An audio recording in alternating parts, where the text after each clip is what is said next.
Hi, I'm Jeff Holden. Welcome to the Nonprofit Podcast Network. Our purpose and passion is to highlight a nonprofit organization in each weekly episode, giving that organization an opportunity to tell their story in their words to better inform and educate the respective communities they serve, as well as provide one more tool for them to share their message to constituents and donors. Our goal is to help build stronger communities through shared voices and to both encourage and support the growth of local nonprofit organizations through podcasting. Thanks to our partners for their support in getting these stories told. CapTrust, fiduciary advice for endowments and foundations, and Western Health Advantage, a full-service healthcare plan for individuals, employer groups, and families.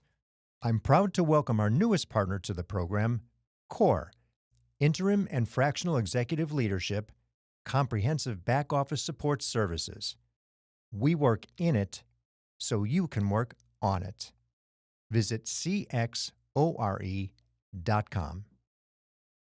When you talk about the Sacramento region's future, jobs, housing, transportation, climate, opportunity, there are a lot of organizations in the conversation. But there's one that consistently shows up at the intersection of all of it: Valley Vision. I had the privilege of sitting down with Evan Schmidt, CEO of Valley Vision, an organization that's been helping shape regional progress for more than 3 decades. We talk about what makes Valley Vision different and how they bring leaders together to turn data into action. Evan is known for her ability to bring people together, solve complex problems, and drive collaborative action that strengthens communities across the Sacramento region and beyond. She's also been recognized as one of the region's 100 most notable business leaders, as one of Sacramento Business Journal's Women Who Mean Business, has authored scholarly publications, and contributes to thought leadership in a variety of regional and statewide media outlets. We're going to talk about how Valley Vision measures success when the issues they tackle, air quality, housing, healthcare access, workforce, resilience, aren't quick fixes. If you've ever wondered who helps connect the dots across the region and how real collaboration actually happens, this conversation will make it click. Evan Schmidt, welcome to the Nonprofit Podcast Network. Oh, thanks so much, Jeff. It's great to be here. I've been really looking forward to sitting down with you. And I have been so anxious to get you in the studio to talk to you about Valley Vision. So I have to share an observation I get when I'm explaining the incredible resources our region has for businesses. It's a little alphabet soup mixed with organizational nomenclature. And we've got GSEC, Greater Sacramento Economic Council. We've got SACOG, or the Sacramento Area Council of Governments. We have our Metro Chambers, our Ethnic Chambers, and of course, there's Valley Vision. Yep. At least you're at the bottom of it so that I don't have to say, where are they? I can't find them. The VV will put you right. easily and we're visible. not really an acronym, so we're the Right. least we're the least available for the Right. acronym. Yeah. What is the purpose? You're different than the other groups. What really is the purpose of Valley Vision? Yeah, well, to start that, I'll kind of go through our history a little bit because I think we have a unique origin story. We've been around for about 31 years, and the way Valley Vision came to be, it was a group of CEOs and leaders in the region who were being responsive to the closure of the Air Force bases. This is back in the mid-'90s, and said, hey, we need kind of a leadership roundtable for our region that really has an eye out for these big picture issues, and is really providing this role of a roundtable for leadership, but also stewardship, this idea of regional stewardship. And so that's who Valley Vision has always been. So one of the core values that we have underneath that is what we call our triple bottom line values. It means all the work that we do, we're equally co-designing towards environmental sustainability, social equity, and economic prosperity. And so we don't have just a value proposition towards one target audience or towards one target issue. We're really a place-based regional organization looking out for the quality of life for people in our region and also the quality of place of our region. And so that has always been the lens that we've brought into everything that we do. And, the continuing work of our board of directors continues to be kind of a table for stewardship leaders for the region, looking out for the best interests of the region as a whole. So that's always set us apart a little bit, and that's always been a set of values that we've been really adherent to, across a really diverse portfolio area of work. And we've always related really well to these other civic organizations. I do realize that it's probably confusing, or there's a lot of different entities who are playing different roles in our region, and they are complementary. And I think this idea of being aligned across these different organizations is really important, which is a function that Valley Vision serves. I will say at the center of our DNA, along with being triple bottom line values oriented, is collaboration. We do a lot of work to create alignment, to lend to and lead a regional agenda. And so oftentimes we're producing data that we share with all of our partner organizations, like the ones that you mentioned and others, as well as government partners and policymakers. We lead a lot of coalitions. We do a lot of network management. So we're bringing all these entities together to say, let's not work in silos. Let's all work together around a common agenda and be in our lanes where we can do our strongest work. We do a lot of connectivity with the state overall. We're in a few different state networks that connect us to policy and connect us to government leaders, as well as other practitioners that are in the field doing kind of this type of community development work that Valley Vision does. And so we really, just this long historic role of being a steward for the region, but also representing across the state of California and bringing everybody together around common purpose. It sounds as if in many cases you're a facilitator, and then on the flip side, you are the resource. Yeah. That's fair, a fair interpretation. I would say we are a facilitator, but we also are very values-driven. So we're not just a neutral party that will just absorb everybody else's agenda, right? We will push forward this triple bottom line type of agenda. And I think it's important for us to have a really robust lens around that, because when we're thinking triple bottom line, we will not sacrifice environmental issues for economic growth, for example. And that becomes, complex in practice. And that means that we don't always align with the full business agenda in the region. We don't always align with the full community agenda in the region, because we're really trying to have this nuanced and very balanced view of place-based asset development for the region. Boy, I can see at some point on some reports or some propositions, you're not the most favored partner. Yeah. First of all, we're nonpartisan, and that's not satisfying for some people. And I also think that we're not an issue-oriented advocacy organization. And so those are some of the aspects that make it hard for people to wrap their mind around the role that we play. But I truly believe it's a really important role for the region. Because I think it helps create a platform where people can come together. It helps us, I think we're very data-oriented, very data-driven. So we not only produce those resources around data, but we also really try to drive a data-driven agenda. And we also try to help support the infrastructure in place to help people be civically engaged. We do a lot of community engagement. That's part of our data-driven value proposition. So it's not just quantitative data, but also lived experience. So we try to bring this to a wide base of partners to help inform action moving forward. So we're not neutral, but we also are not closely aligned to any particular position, and that nuance can make us a complex organization to understand. I can appreciate that too, from the various viewpoints that come in and want that resource, but it may not say exactly what they would like it to say. Yeah, we are not always satisfying to all people, I will say that. And we also work across a wide spectrum of stakeholders. So we'll work with civic leaders in the region. We'll work with CEOs in the region. We also do a lot of work at the community ground level. We have projects working in environmental justice spaces. We work with community partners. And so it really is a very bridging role.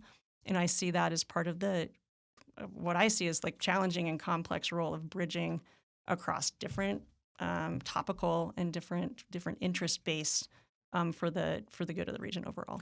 Boy, as the leader of that organization too, you can put yourself in some awkward positions sometimes. I can imagine the conversations with a certain community leader or leadership or organizations. Yeah, I'm a diplomat at heart. I've always been that way. I'm a middle child. I feel like what I bring into the space is usually like a very measured view, and I like to think of values-driven, kind of steady hand. That's what I think I bring to the organization, and for me, it's a good fit for an organization like Valley Vision because we do have to walk those challenging lines. And as a compliment, I would say I've heard that from most of the people I speak with. Oh, thank you. Where it can be different with other organizations. The projects that you do, the projects that you take on, do they originate more often inside out or outside in? Is it somebody coming to you and say, we need to, or is it the organization itself saying, we need to? I'd say from the business perspective of it, it's Mhm. usually people coming to us saying we need you to. So we do a lot of contract work, but we have I mean, first of all, we have to be mission aligned, and we really look to leverage first to co-design contract work that we're doing, and then leverage our overall mission and purpose in the region. So people might come to us to do work, but we wouldn't do something that's not consistent with our core set of strengths and our core values and Mhm. mission. But a lot of our work is working with partners on collaborative projects. And then there's a fair amount of work that we've been carrying for a long time that kind of is just part of our. Maybe it started with somebody else, but then it kind of really became part of our thing. And I would name, something like the Cleaner Air Partnership that we've been Mhm. managing for 15 plus years. We're the workforce intermediary in the region. So that means we work with our workforce boards, we work with community college and universities as well as industry to help inform talent pipelines and make sure that our training and education providers are responsive to industry needs. So these are things that they are contracts for us, but they're also really consistent with our core strength set and our core set of values. You have a reliance or maybe a codependency or multidisciplinary input. I mean, you need it from a variety of sources. You've mentioned collaboration a couple times already, and we haven't even gotten to the question of it. Uh, but it'll be a little bit different when we discuss it in that sense. What does it look like for you in a collaborative effort? As you work with collaborators, who could they be? And from just the surface discussion, it seems like many. Absolutely. Hundreds. We have hundreds of partners at any one time that we're working with. And it depends a lot around the scope of work that we're doing. And just to give Mhm. you a sense, we do work on a really broad set of issues because we're place-based, because we have that broad triple bottom line value set. So we work in broadband and digital equity. We Mhm. work in both workforce development, which I just described a little bit. We do economic development work. We work in climate resilience. We work in food and ag systems, and we work in kind of healthy communities types of initiatives. And so, really broad set of topical areas, and collaboration can look different according to what topic area we're working within. But I would say overall, we work with government partners, we work with industry, we work with a lot of community-based organizations, educational systems. We really work across the gamut of partnerships. And this idea of what does collaboration look like for us. I mean, I think we really aspire to be best in the region when it comes to collaboration practices. And so for me, that really looks like, how are we sharing Yeah. data? How are we sharing accountability? How are we helping people stay in their lanes and helping support through technical assistance and others to be successful? And I really think and hope that Valley Vision is one of those entities that has the capabilities to bring people together around a variety of issues that helps us all be better together. I also think collaboration in practice is actually a very not flashy thing to do, not sexy thing to do, right? A lot of it is relationship building, it's trust building, it's sometimes going really slow when you'd like to go a little bit faster. Mhm. It takes a lot of relatively mundane work to do that, to help people have a common platform on which they can not only trust each other but have the right resources together to be able to take action in appropriate ways. I love hearing a research organization, though, say, love to go a little faster Yeah. because sometimes it's so slow and so drawn out. And if the impetus is there to move it forward, the likelihood is it'll happen sooner than later. Yeah. And we are collaboration oriented, but we're also outcomes oriented. So we are very mindful of the urgency of issues. So it's not an academic exercise. Mhm. Our research isn't an academic exercise. It always has to be, we actually always say actionable research, because if we're doing research, it should be to address a specific problem with this or a specific issue with a specific expected outcome that we can move towards. Well, you just led perfectly into the next question, which is how do you gauge success? How do you gauge the impact that you're having in the communities, and maybe give it as an example of something? Yeah. Well, we are metrics driven, and so across every project that we have, one of the first questions we ask of our staff is, "What change are you trying to make in the world, and how will you know if you've made it?" And Hmm. so that's really specific to all of our different programs. Um, but I would say, I lost my train of thought. It's okay. You recently did a Livability Summit. Mhm. Maybe that's a great example to demonstrate the impact of something that you provide. And this is done every couple of years, if I'm not mistaken, correct? Yes, that is correct.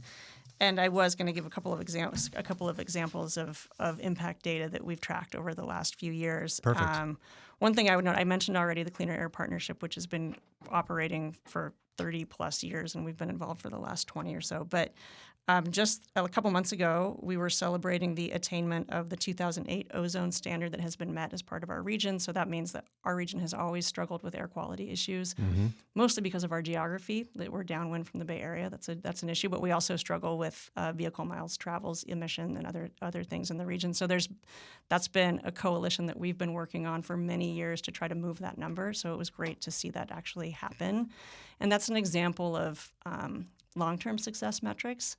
That's one thing that I think can be challenging about measuring our success, is that we're not just looking for milestones of we brought together 50 people or whatever. It's more like how are we in a long-term way changing systems? And Hmm. that takes a long time to measure. But we definitely are mindful of both. Like, what are some of the short-term milestones that we can gauge as we go, but then also really looking for those big picture kind of system changes that we maybe has been working towards for a long time. Well, and air quality, food, water, these are big issues. They've Yeah. always been big issues, and you're not going to see a result in a short period of time.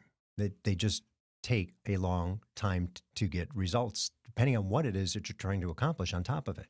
Could be longer, could be a little bit shorter, but still.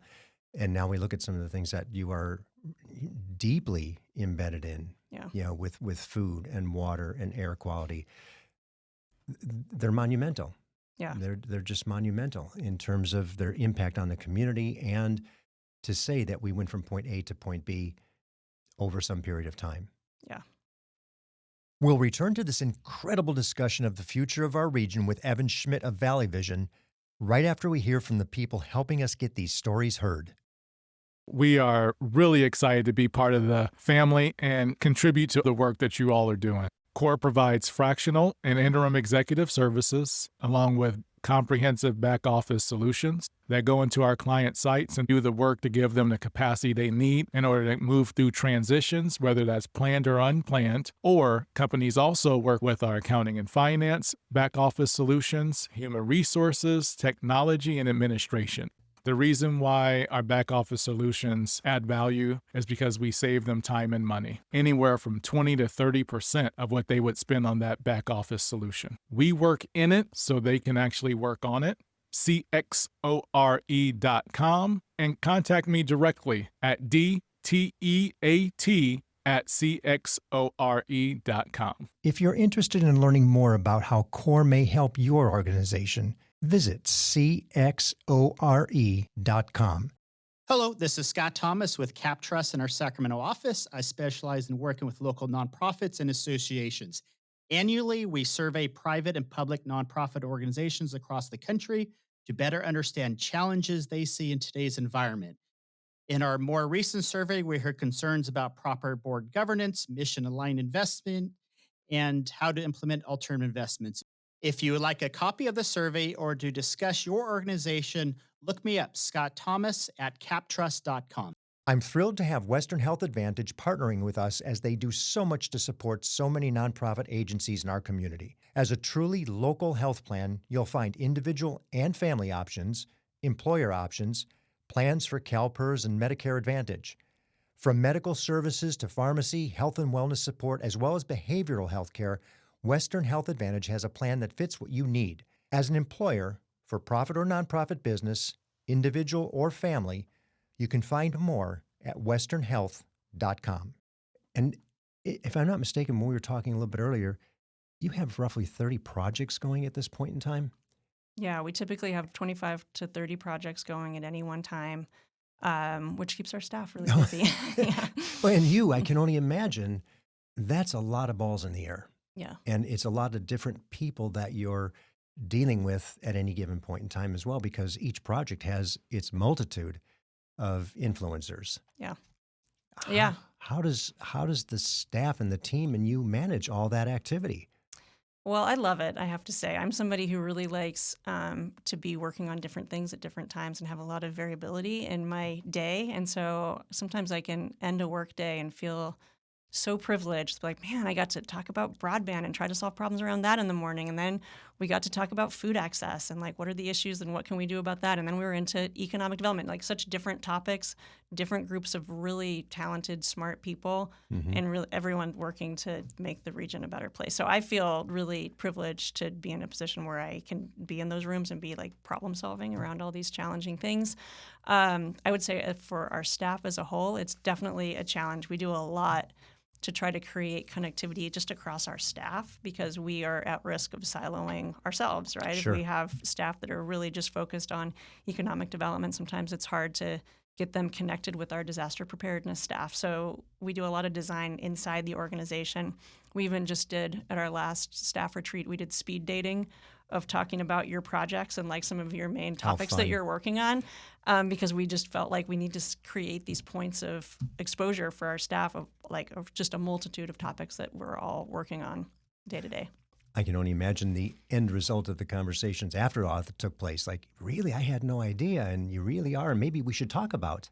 Yeah. I can just see a lot coming out of that. Yeah, and I remember one of our first CEOs for Valley Vision, Susan Fraser, she had this framework of maximizing collisions. That's what collaboration is. And so we think about that with staff of maximizing our collisions of ideas so that we can cross-fertilize for each other's work.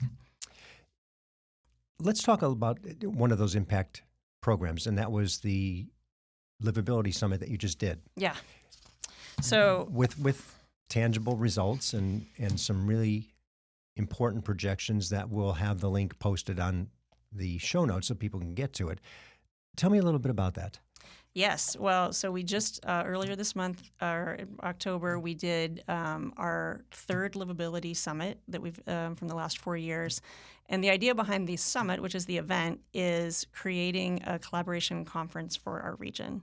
So really leaning into how are we helping share data and information about the key issues of our region, and then creating space for people in our region and in our communities to talk with each other, to hear more content, hear different speakers, have kind of a deep networking and discussion experience around the issues of our region. And so one of the resources that we bring into that space is the Livability poll. This is actually one of our independent initiatives that we lead from just as an organization. It's a public opinion poll. We partner with Sac State Institute for Social Research to conduct it. Back to your collaboration. Yeah, exactly. We've been doing it since 2017, and we poll at least twice a year on kind of pressing issues of the region. So we'll choose different topics from poll to poll. One that we do every year is a livability poll, and it's our broad-based quality of life poll, really just looking at what are people's experiences in the region, in their communities or neighborhoods, and what do they think of as kind of the biggest issues that are either creating opportunities or impediments to high quality of life. So that poll has just been released at the same time as the summit. And if you'd like, I could share some of the high-level data and some of the things that came out of that. I think people would appreciate that. Yeah, one of the questions that we ask is just that, like, in your view, what are the top 3 most pressing issues? And they have a whole list of things to choose from, or they can write something in. And we've gotten pretty consistent results around that. I don't think they'll be a big surprise to you or any of the listeners. They're attainable housing, so making sure that there's housing that is affordable and accessible and attainable for people in the region. Livable wages. So and we ask a lot of questions about people's economic security and how that's feeling for people. And then this year, one of the top 3 issues was access to healthcare. In the past, it's been high quality education. So that's a little bit of a change from years past. But those are our top 3 issues. And we really structure the Livability Summit, the event, around deep dives into those issues because we want to be really data driven. That's what people are experiencing, and that's what people want to dive into more. And so that's what we spent the day doing. And I also note in our Livability Summit, we're co-hosted this year with SACOG, part of the Alphabet Soup. Okay. Really close partners, and that's the Sacramento Area Council of Government, who is launching their 25-year blueprint. So that's really looking at the future of our region around transportation and land use. And so it was a great partnership because we were able to bring the data and talk about where are people at right now, forecast some of these big issues, and then also bring in this visioning for the future about where are we going to be in 25 years? What does our region look like at that time? And so some of the issues, and I'll just use attainable housing as an example. In the poll, we asked questions about, do you think that housing development should slow down or speed up in our region? And that's actually a question we've been asking every year, I think, since 2017. And it is always 50-50. Exactly. I was just going to say, I bet it's right down the middle. Right down the middle to the person. I think there was one person who was one person more in speed up than there was in slow down. But that was actually a change from last year when we did this, when it was still pretty much 50-50, but anchoring more towards slow down. So I think that's interesting. And then just to, an example from the poll, we also do analysis by population groups. And so if you look at renters versus homeowners, for example, that changes a lot. And renters are much more likely to say speed up housing growth than homeowners are. Provides access for them. Yeah, exactly. And we look across race and ethnicity groups. We typically find that people of color are more likely to say speed up. Again, those are people who have been historically excluded from home ownership over many years. And so really, when you look at it from an access perspective, you see those that have been less able to access housing really thinking there should be more development going on. And then we asked, do you think housing should be developed in your community and outside of or in other existing communities or a new development? And we still get even 50% there. So one of the takeaways is people recognize this as a huge need in our region, but there's really very little consensus over what that looks like and how we're setting a vision for that. So as we move forward, I think really thinking about how are we educating people around housing, how are we bringing people together to explore this further, and making sustainable and viable plans for how we grow as a region and what that really looks like. And if I recall, you said that the recent Hispanic Economic Report also has some of the data from the Livability Summit.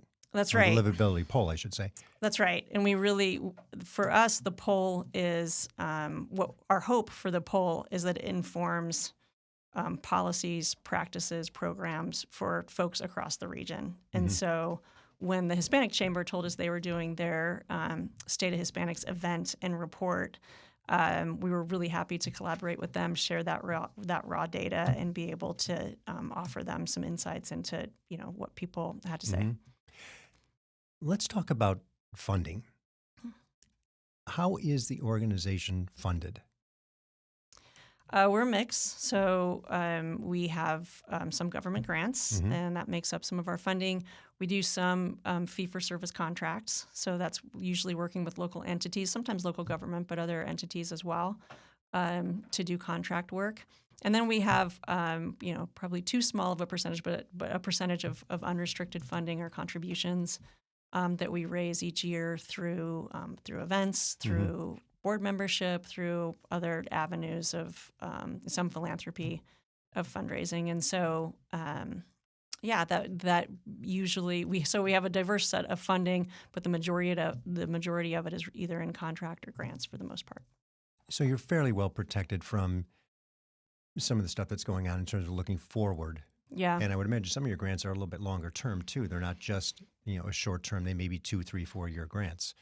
Yeah, that's right. And we've seen with federal policy changes, there's certainly, we've seen some changes to our programming, but no existential threat for us. I think for our whole nonprofit sector, coming in the next couple of years, we're going to see all kinds of changes and different priorities happening. So that's definitely on our mind as we think about our program of work and how we collaborate, how we work to create systems that deliver what we need for a region, but do it in a hopefully efficient way and kind of manage the changes that are coming. Yeah, that leadership and civic engagement criteria for you may change a little bit, may take on a greater importance as people start to look and say, well, what are you going to do with this organization or these organizations? Right. Where we have 7 today or 10 or 12 or 15, they aren't all going to make it that way. Yeah, and that's where the rubber meets the road around collaboration, because that's getting to the next level of not just like, hey, let's work together on some initiatives, but really as a sector being like, where is it that we can all get together around one thing and then really be streamlined in our approach and super effective, because we always need to make every dollar go as far as it can, but I think that's going to become even more real. So all this work, how many people? 20 people. You employ 20 people. Mm-hmm. That's a lot of busy people. It's a lot of busy people. I have to say, our staff are super talented, very busy for sure. Just really great group of people, though, really passionate about the work. What's the overall budget you work with on average, let's say? This last year was about $16 million in an annual budget, which is fairly typical over the last few years. A lot of that is pass-through dollars. So one thing that we do is we work to bring new investment in, and that could be through federal, state grants or other funders, but hopefully from outside the region. And then we end up dispersing funding out. So about 12 million right now is in pass-through dollars, and that includes, for example, the initiative. It's our California Jobs First, We Prosper Together initiative, which is an inclusive economic development project in which the state awarded Valley Vision in total about $19 million. And out of that, we've directly passed through $9 million to support other entities, including government, education, and community-based organizations, to do direct service work that's supportive of the research and the priorities that we built as part of that initiative. And does that all come back to you then for a summary report? We do all the administration on it, and so those organizations have to report back to us, and they're reporting metrics, and we have program officers who are working with them to help provide any assistance that they need to be able to do that, and then we're reporting back to our funders, and we're also collecting that impact data on behalf of the region. So for me, that's part of this picture of like, how do we support a whole regional agenda? And I think that aggregating of funding and then bringing issues together in kind of these cohort groups is one of the ways we can do that. So we're going to step back just a little bit now for some fun, and it's a dream fun. There's a futurist out there and says, Sacramento, I'm intrigued by Sacramento. I like this Valley Vision, forward-thinking, projecting, anticipating organization. And he or she says, I've got a blank check for you. If you give me the right idea, what are you going to do with it? What would you do?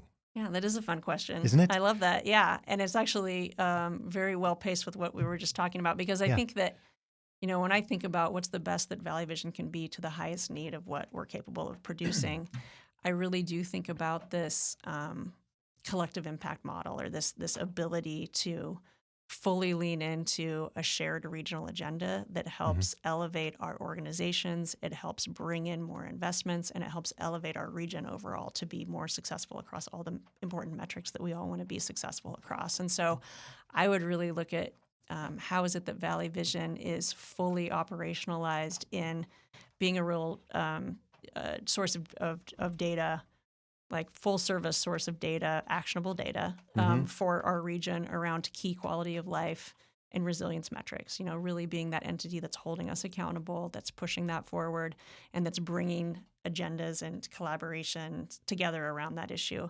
I think about all the capacity support that's needed across not just our sector, but our region as a whole, in our ability to do collective impact work, and what Valley Vision could offer in terms of, I just mentioned pass-through funding and being that type of resource, but I also think working with our partners like community foundations and others to support really significant capacity building in working together and in having shared accountability and shared outcomes around it, a regional agenda. And I think that... Yeah, I think this idea of really helping elevate the profile of our region in a really positive way that brings in new resources, that builds our capacity, and that is accountable towards a core set of metrics. I think that's a role that Valley Vision could play really well. And I think we're already doing that in a lot of ways, but I can imagine a lot of ways we could grow and do that more effectively, or more that we could do that more on a Larger scale. larger scale. Yeah. Exactly. I'm just, as you're speaking, I'm just thinking all the impact opportunities from community foundations. So now we're touching community-based organizations, and then the education part. We got our universities. You could build this Yeah. vision and allow the input to come back to make it actionable. Yeah, exactly. And this is not something we don't want to take over the world and do this alone. It's really Yeah, about no, you couldn't. Yeah, exactly. Really about elevating partners, helping support partners, but then being that entity that brings it all together and helps translate that to real action and progress for our region. Well, I can even see from the literal business sense to we're recruiting business through GSEC, and trying to establish what that is going to look like through SACOG, and then we get it into the local level where it's actually operational with the metro chambers. Right. And it just keeps trickle down to the smallest of business, to where some of those community-based organizations, nonprofits, are actually supporting the small business to grow. Absolutely. And I mean, what a different perspective that most don't get to share. Yeah. Because they don't operate at that level. You're above, the boots on the ground operational level. You're looking Right. at it from a higher perspective. It's a very system level function. Yes.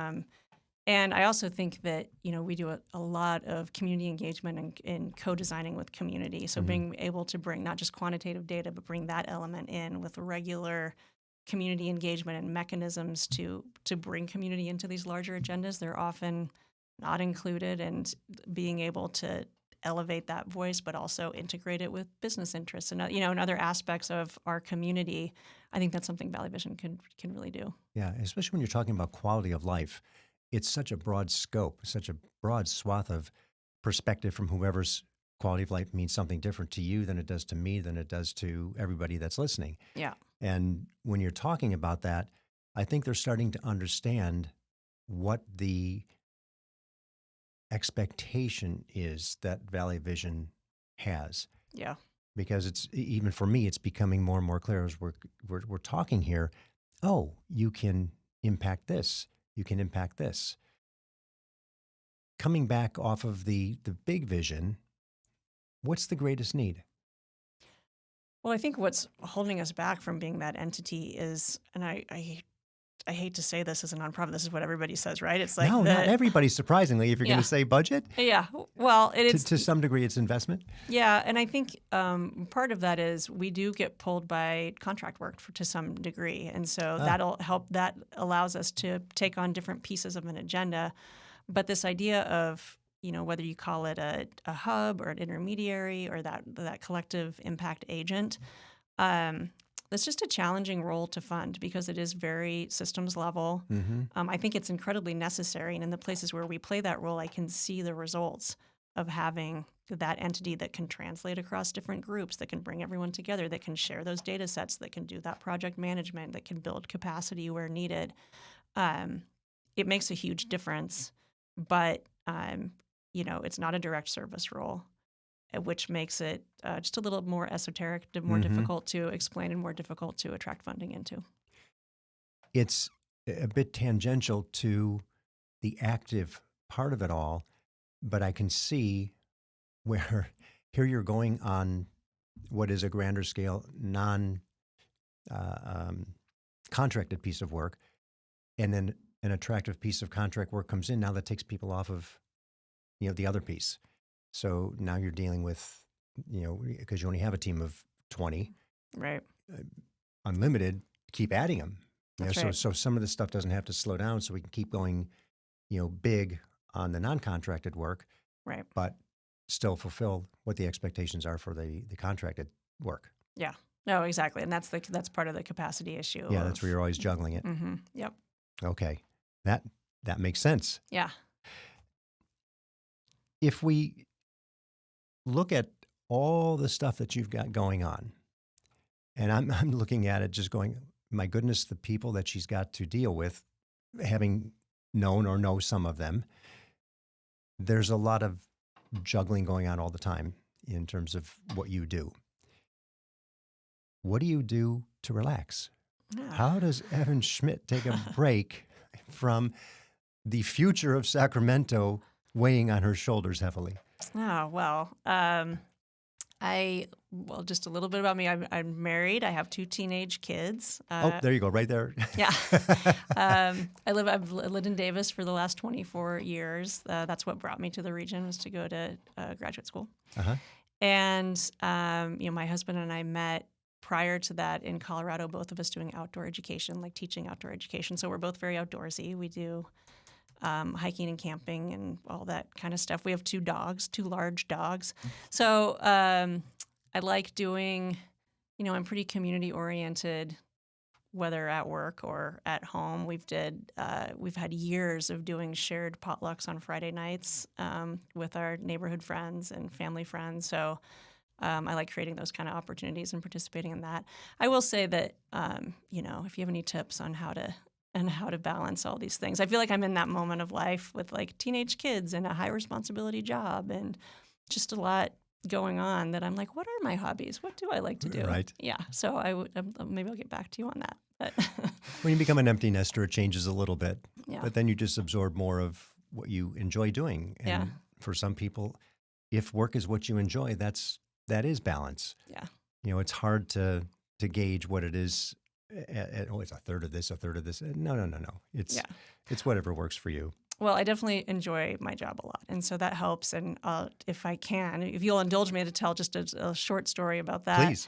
I went to graduate school at UC Davis in the community development master's program, and part of that program they'd have like lunch and learns with practitioners coming in. And so it was then that I first learned about Valley Vision. The staff person came in to talk about something, and I was just like light bulb. I was like, oh, that's exactly what I want to do. And so I always like kept that in my head as I was like finishing grad school and, maybe taking a little bit of a meandering path as I was having babies and things like that. But, eventually I got back to Valley Vision because I was like, that is exactly what I want to do. And so I've been at Valley Vision now for 11 years. I've been the CEO for 5 years, but it's been just a really great home for me for work. And it really speaks to just exactly the kind of change that I want to make in the world, the type of person I am, and the type of things I want to do. I think that's a wonderful little story, too. Either it's serendipitous that somebody came and spoke, or is it coincidental? Yeah. and here you are, 24 years later running the organization. Yeah. If there was a place to be for you, there it was. Yeah, exactly. Yeah, that's fantastic. I did not know that. Yeah. How about parting thoughts? Anything that you'd like to leave with the audience before we close? Well, I'd love people to learn more about us. I think that I love the opportunity to be here and talk more about what Valley Vision does and hopefully help folks understand more about our organization. But I would love for people to, get on our website, check out our newsletter, check out some of our resources, like our most recent Livability poll is up on our banner right now on our website. Really easy to And find. that's simple to download. You can. It's free. There's no charge for it. You can just grab it. Absolutely. Yep. So invite people to learn more. I'm energized by the work right now. It's challenging. I think we're in a really challenging moment, but the flip side of that is that there's a lot of work to do, and there's a lot of things that we can all focus on together. And so that piece of being in a place where we do have a platform to bring people together to solve very on-the-ground regional issues, that energizes me, and I really do feel as committed as ever to doing the best I can in my role to be able to do that. So I would love to just have people lean in and learn more. Well, for those who are not watching but listening, I can see it in your face. I mean, you light up, you smile, you're excited talking about it, which is wonderful to see. Yeah. I mean, it is a visceral thing for you, and I think people sense that. So they know when you come to speak with them that what you're talking to them about is something that's really important to you and that you are sincere about it, that you're going to follow through. You're going to do what is expected to get done through the organization. So I applaud you for that. Oh, thank you, Jeff. This has been a delight to be here talking with you. How about best place to go to find everything? So just www.valleyvision.org. It's got all of our stuff there. And the good news is back to the very first opening line with the, alphabet soup and nomenclature, Valley Vision is pretty easy to remember, and that's all that's in it. It's just valleyvision.org. You'll find it. That's right. And if you And- take one thing away, we are not an optometrist company. I'll bet you get that, don't you? Yes, we do. Oh my gosh. And we do have a big ophthalmic company here with VSP. That's right. So We get a number of wrong numbers. and they start on with a that. V. Why would that be? Well, Evan, knowing that the region supports an organization like Valley Vision really makes a bold statement for our future, and the fact that you're here 31 years later and still going really, really strong, I think it makes a really bold statement. It's great to hear that is a commitment made by all the entities, all the collaborators, to see an organization that looks at the future of Sacramento the way that you do and provides the information back that you do with the impact and the resources and the data that is so necessary for so many decisions to be made. So for you, your team, and all the people, that 20 working hard, I just have this vision of 20 treadmills, just going 24/7 of all the work that you're doing. Thank you. Thank you so much. What a pleasure. Yeah, this has been great. Thank you for listening to the Nonprofit Podcast Network. I hope you enjoyed the episode. If what you heard moved you, please reach out to that organization and do what you can to help. If you like and appreciate what we're doing to support local nonprofits, please give us a positive review, subscribe, and share. If you're a nonprofit with an interest in participating in an episode, you can reach me at jeff@hearmenowstudio.com. Once again, we're grateful for the businesses who have made this program possible. CapTrust, fiduciary advice for endowments and foundations. You can find them in Sacramento, Roseville, and Folsom, captrust.com. And Western Health Advantage, a full-service healthcare plan for individuals, employer groups, and families, westernhealth.com.